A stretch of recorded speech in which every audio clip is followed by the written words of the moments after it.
ज्योतिष कैलेंडर के अनुसार पूर्णिमा 2 दिन पड़ती है।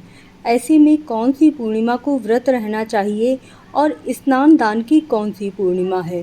यह जो ज्येष्ठ मास की पूर्णिमा है, इसमें काफ़ी लोग वट अमावस्या की पूजा अर्चना भी करते हैं और अखंड सौभाग्य के लिए वट अमावस्या की पूजा हर स्त्रियों को ज़रूर करनी चाहिए।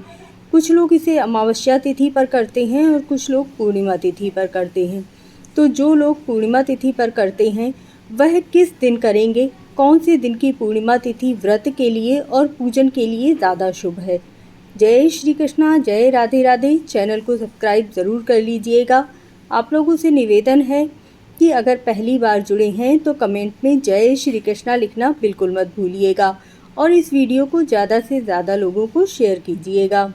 पूर्णिमा तिथि पर चंद्रमा अपनी 16 कलाओं से पूर्ण होता है, इसीलिए जो कोई भी इस दिन चंद्र अर्घ देता है उसकी सारी मानसिक पीड़ाएं दूर हो जाती हैं। चंद्रमा को अर्घ देने के साथ ही इस दिन विष्णु भगवान की पूजा की जाती है और उन्हें खीर का भोग विशेष रूप से लगाया जाता है। पूर्णिमा तिथि पर काफ़ी लोग विष्णु भगवान की पूजा करते हैं और कुछ लोग भोले बाबा की पूजा करते हैं, क्योंकि भोले बाबा के शीश पर चंद्रमा विराजमान है और इस दिन विष्णु भगवान के किसी भी स्वरूप की पूजा अर्चना करने से आपके घर में सुख और समृद्धि आती है। इसीलिए विष्णु भगवान के साथ लक्ष्मी माता की पूजा इस दिन विशेष रूप से करनी चाहिए। इसीलिए इस दिन सत्यनारायण भगवान की कथा सुनना बहुत ही उत्तम माना जाता है। आप विष्णु भगवान के किसी भी स्वरूप, लड्डू गोपाल की या फिर शालिग्राम भगवान की सेवा कर सकते हैं। अगर आप इस दिन शंख से लड्डू गोपाल को स्नान करवाते हैं तो वह बहुत ही प्रसन्न होते हैं। जो लोग भी पहली बार इस पूर्णिमा तिथि पर व्रत रहना चाहते हैं वह ज़रूर रहें, क्योंकि यह ज्येष्ठ मास की पूर्णिमा बहुत ही विशेष है, आपकी सारी मनोकामनाओं को पूर्ण करने में सक्षम है। आइए जानते हैं कि हमें व्रत किस दिन रहना चाहिए। तो हिंदू कैलेंडर के अनुसार जिस दिन पूर्णिमा तिथि के चंद्रोदय के दर्शन हो रहे हों उस दिन तो हमें व्रत करना चाहिए, क्योंकि चंद्रमा को अर्घ दिया जाता है वह पूर्णिमा तिथि पर दिया जाता है और रात्रि के समय जब 16 कलाओं से पूर्ण चंद्रमा की रोशनी गंगा जल पर या जल पर पड़ती है, उसके बाद जब हम उससे स्नान करते हैं तो हमारा शरीर कई प्रकार के रोगों से मुक्त हो जाता है और हमारी मानसिक पीड़ाएं भी दूर होती हैं। तो उसके दूसरे दिन हमें स्नान आदि करना चाहिए। दान आप प्रथम दिन भी कर सकते हैं और दूसरे दिन भी कर सकते हैं। तो इस बार मुहूर्त क्या पड़ रहा है वह जान लेते हैं कि आपको व्रत किस दिन करना है और स्नान और दान किस दिन करना है। पूर्णिमा तिथि का प्रारंभ 10 जून को सुबह 11:35 से हो रहा है और समापन 11 जून को दोपहर 1:13 पर होगा। इसीलिए जो पूर्णिमा तिथि का व्रत रहा जाएगा वह आपको 10 जून को रहना है, क्योंकि संध्या के समय आप चंद्रोदय का दर्शन करके अपने व्रत को पूर्ण करते हैं। इसके बाद आप 11 जून को अपना दान वगैरह कर सकते हैं और स्नान आदि कर सकते हैं। चंद्रोदय का समय 8:01 तक रहने वाला है। जानते हैं कि हम पूर्णिमा तिथि का व्रत कैसे कर सकते हैं। तो जो लोग भी पूर्णिमा तिथि का व्रत रहते हैं तो कुछ लोग फलाहार व्रत रहते हैं, कुछ लोग एक बार मीठा भोजन करके व्रत रहते हैं। तो जैसे भी आप व्रत रह रहे हैं वैसे ही आप व्रत रह सकते हैं।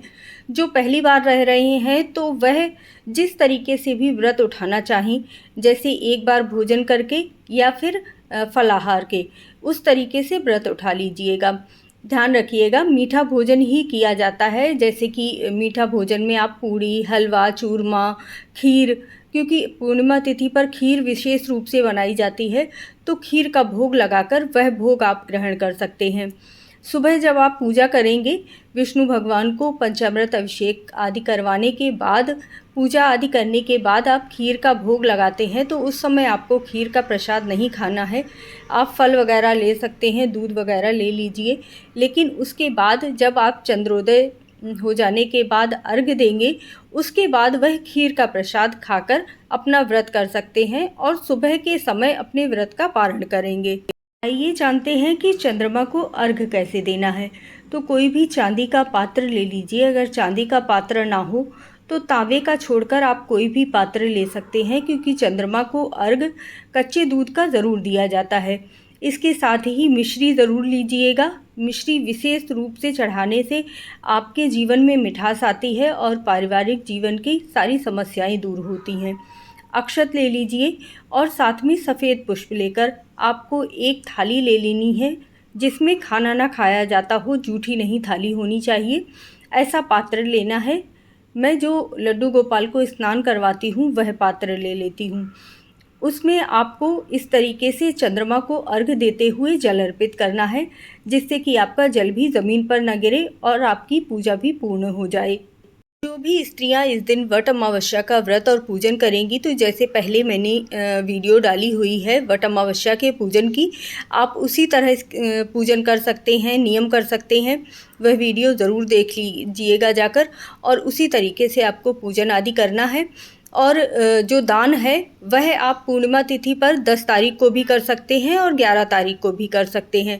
जैसा भी आपके लिए संभव हो सके आप उस तरीके से दान वगैरह कर दीजिएगा।